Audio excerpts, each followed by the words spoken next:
ओम परम गुरुदेवाय नमः। आप सभी का स्वागत है ध्यान ज्ञान मान सम्मान सुख समृद्धि एवं योग संस्कार की स्थापना के लिए कार्यरत एवं प्रयासरत चैनल रीकी अध्यात्म प्राकृतिक चिकित्सा के अनुभवी गुरु द्वारा संचालित channel life balance with divine में। प्रिय दोस्तों, मित्रों, योग साधकों, आप सभी में अनंत शक्तियां नैसर्गिक रूप से निहित हैं, प्राकृतिक रूप से निहित हैं। आप उन्हें जागृत कीजिए और एक समझदार और जिम्मेदार व्यक्ति बनिए। आप आज ही अपनी वर्तमान स्थिति का मूल्यांकन कीजिए। यदि आपकी स्थिति संतोषजनक नहीं है तो इसके आप स्वयं जिम्मेदार हैं। अपनी जिम्मेदारी आप स्वयं स्वीकार कीजिए। आप दूसरों को दोष देने की अपेक्षा स्वयं का मूल्यांकन कीजिए और अपनी गलतियों को सुधारिए।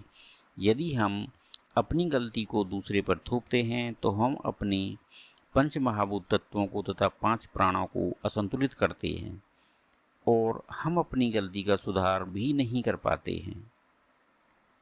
यदि आप स्टूडेंट हैं और परीक्षा में उचित ग्रेड या सही परसेंटेज नहीं प्राप्त कर पा रहे हैं तो अपना आकाश तत्व संतुलित करें, उदान प्राण बलवान करें और किसी भी प्रकार से शिक्षा देने वाले शिक्षक गुरु का सम्मान अवश्य करें।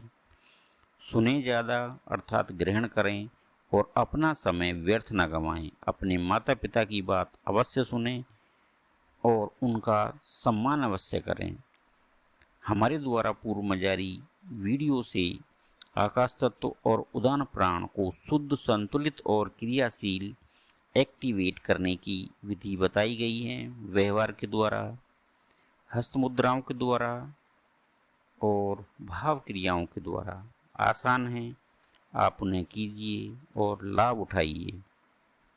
अब बताते हैं उस मात्र का दिव्य महामंत्र के शेष 3 भागों के वर्णाक्षरों के बोधात्मक तत्व के विषय में। पूर्व की वीडियो में भाग प्रथम में स्वर और 16 मात्रकाओं के बीजाक्षर मंत्रों की स्थिति और चक्र के विषय में बता चुके हैं। दूसरे भाग में जो स्पर्श है उसमें 25 बीजाक्षरों को हम उसकी तत्वात्मक बोधात्मक तत्व को के विषय में जानकारी दे चुके हैं। अपने ज्ञानवर्धन के लिए और आगे की वीडियो को समझने के लिए उसे अवश्य देखें। इसके अभ्यास मात्र से दिव्य फल की प्राप्ति होती है, जिसकी और अधिक जानकारी आगे की वीडियो में दी जाएगी। दोस्तों, अब इस वीडियो में तीसरे भाग मात्र का महामंत्र, दिव्य महामंत्र के तीसरे भाग अंतस्थ ये वर्ग की मात्रकाओं और चौथे भाग उस्माण से वर्ग की मात्राक्षरों और 5वें कूटस्थ 6कार मात्रा बीज मंत्र की बोधात्मक तत्व के विषय में बताएंगे। वीडियो को संपूर्ण जानकारी के लिए पूरा ध्यान से सुनें और देखें। तो आइए बताते हैं दिव्य मात्र का महामंत्र के तीसरे भाग के अंतस्थ यानी ये वर्ग के प्रथम बीजाक्षर यह का बोधात्मक तत्व कला अर्थात बंध है, जो वायु की सर्व कर्तव्य कार्य शक्ति का संकुचित रूप है। बीजाक्षर रे का बोधात्मक तत्व अविद्या अल्पज्ञता है, जो अग्नि की सर्वज्ञता शक्ति का संकुचित रूप है।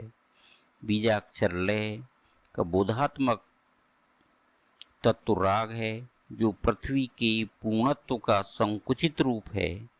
बीजाक्षर वे का बोधात्मक तत्व काल है, जो सलिल अर्थात जल की नित्यवृत्ति शक्ति का संकुचित रूप है। अनित्या है, सलिल अर्थात नीर जल।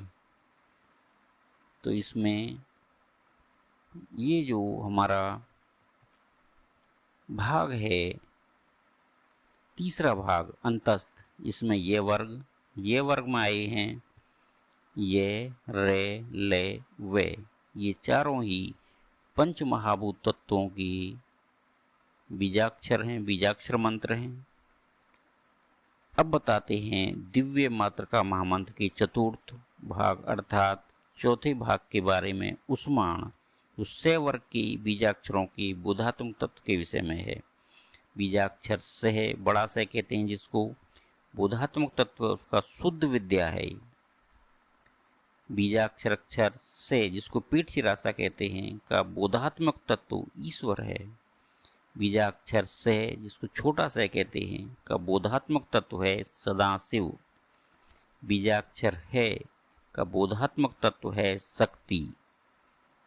और अब बताते हैं दिव्य मात्र का महामंत्र की भाग 5 कूटस्थ 6 कार की बीजाक्षर, जिसमें केवल एक ही बीजाक्षर मंत्र 6 कार है, जिसका बोधात्मक तत्व है बिंदु रूप शिव। इस प्रकार दिव्य मात्र का महामंत्र के 5 भागों के बीजाक्षरों की बोधात्मक तत्व ज्ञान के बारे में बता दिया है, जो बहुत ही दिव्य और गूढ़ रहस्य है, जिसको शायद ही अब से पहले किसी ने आपको बताया हो। यह पूर्व में गुरु के द्वारा दिया जाता था, जो एजप अजप गायत्री में बीजाक्षरों को नियम अनुसार लय करने पर जो सिद्ध होता है। एकार जो स्वर है वह सभी बीजाक्षरों में निहित है। सकल संपूर्ण विश्व बीज की भूत कला है एकार। यदि आप इस मात्र का महामंत्र के बीजाक्षरों के बोधात्मक तत्व को जानकर जप आवृत्ति करते हैं तो आप स्वयं को ऊर्जा में अनुभव कर